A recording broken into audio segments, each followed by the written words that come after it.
Berjumpa kembali dengan saya Pendeta Chandra Gunawan. Hari ini saya ingin membahas mengenai satu topik, yaitu mengenai pernikahan Kristen.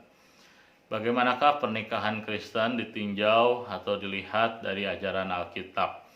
Nah, mengapa hal ini penting? Oleh karena di dalam Alkitab kita belajar bahwa pernikahan merupakan institusi pertama yang Tuhan dirikan ketika Tuhan menciptakan manusia. Jadi pernikahan bukanlah akibat dosa, karena sebelum manusia jatuh dalam dosa, ternyata Tuhan sudah membentuk pernikahan. Meskipun demikian, hal ini tidak berarti bahwa kita memahami ajaran mengenai pernikahan dengan benar. Terkadang konsep-konsep kita mengenai pernikahan tidak didasarkan dari ajaran Alkitab, tetapi didasarkan pada tradisi atau hal-hal umum yang menurut kita benar tetapi belum tentu benar.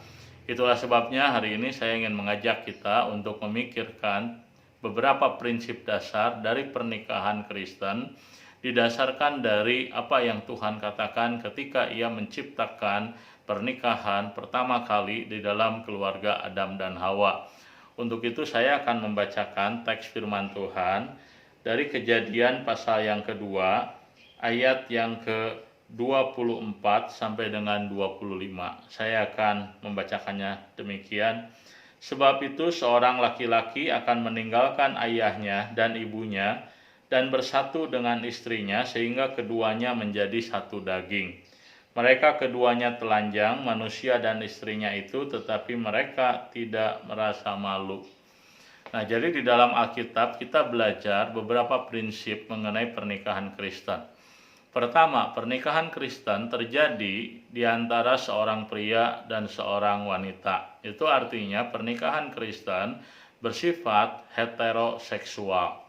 Pernikahan Kristen tidak bersifat same-sex marriage ataupun homoseksual. Jadi pernikahan di dalam Alkitab ditegaskan itu dibangun, pernikahan terdiri dari sepasang, terdiri dari seorang laki-laki dan seorang perempuan yang mengikatkan perjanjian di dalam Tuhan menjadi seorang suami dan istri. Nah, itulah alasannya mengapa di dalam iman Kristen pernikahan bersifat heteroseksual. Bukan karena orang-orang Kristen atau iman Kristen bersikap intoleran terhadap mereka yang memiliki pergumulan dengan orientasi seksual yang berbeda, tetapi itulah yang diajarkan oleh Alkitab kepada kita, bahwa pernikahan Kristen adalah pernikahan dari seorang laki-laki dan seorang perempuan.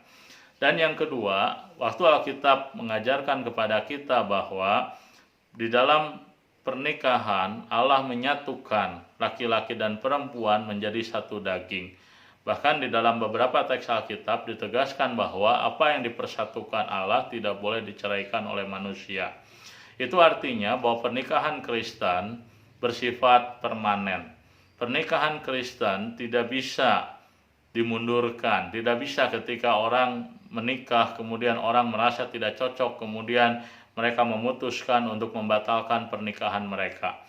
Karena Alkitab mengatakan bahwa yang menyatukan dua orang dalam ikatan pernikahan, seorang pria dengan seorang wanita, disatukan bukan oleh institusi keagamaan, tetapi disatukan oleh Allah sendiri. Dan apa yang Allah satukan tidak boleh diceraikan oleh siapapun, termasuk oleh institusi manapun.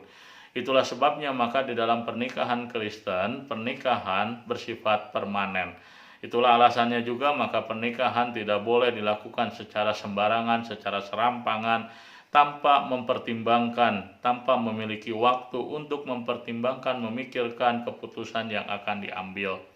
Dan yang ketiga, ketika kita belajar dari prinsip mengenai pernikahan Kristen menurut Kejadian pasal yang kedua ayat 24, kita juga belajar dari Alkitab bahwa ternyata pernikahan Kristen bersifat eksklusif. Eksklusif artinya apa? Artinya ketika Tuhan menetapkan bahwa laki-laki akan meninggalkan ayahnya dan ibunya. Itu artinya apa? Itu artinya ketika seseorang, baik laki-laki atau perempuan, mereka mengambil keputusan untuk menikah, maka pernikahan mereka bersifat eksklusif.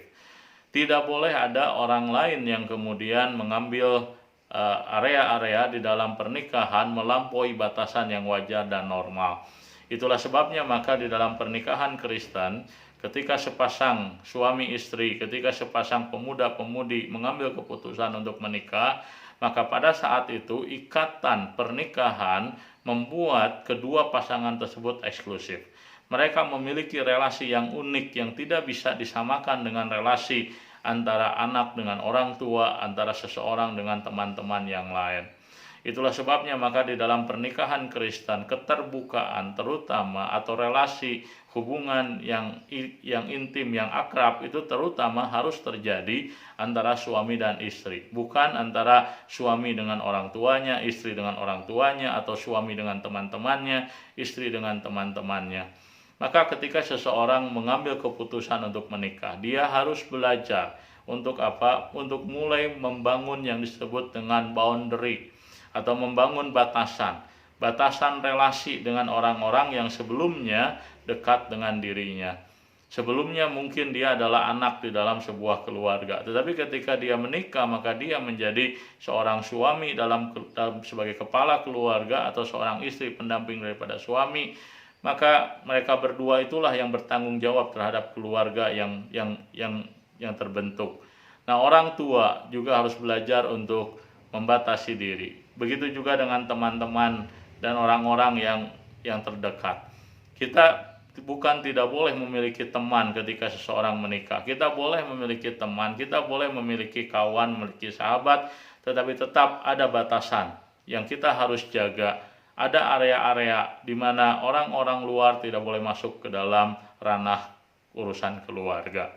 Nah, ketika hal-hal ini dilakukan, maka pernikahan akan berjalan sebagaimana yang Tuhan kehendaki. Dan yang terakhir, prinsip yang paling penting di dalam pernikahan Kristen adalah bahwa Tuhan adalah raja di dalam pernikahan Kristen. Jadi di dalam pernikahan Kristen kita harus memahami bahwa tanpa Tuhan, pernikahan tidak mungkin bertahan.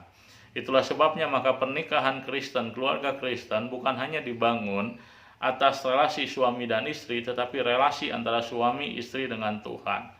Ketika Tuhan menjadi raja, ketika Tuhan diberikan tempat yang utama di dalam sebuah keluarga, dalam sebuah pernikahan Kristen, maka pernikahan tersebut akan berbahagia. Sebaliknya ketika Tuhan tidak ada dalam keluarga, tidak ada dalam pernikahan Kristen, maka seberapa kaya pun seseorang, seberapa banyak harta seseorang, seberapa hal yang dimiliki seseorang, itu semua tidak dapat memberikan kebahagiaan kepada manusia. Kiranya pelajaran yang pendek hari ini mengenai pernikahan Kristen dapat menjadi berkat bagi ibu bapak dan saudara-saudari sekalian. Tuhan memberkati.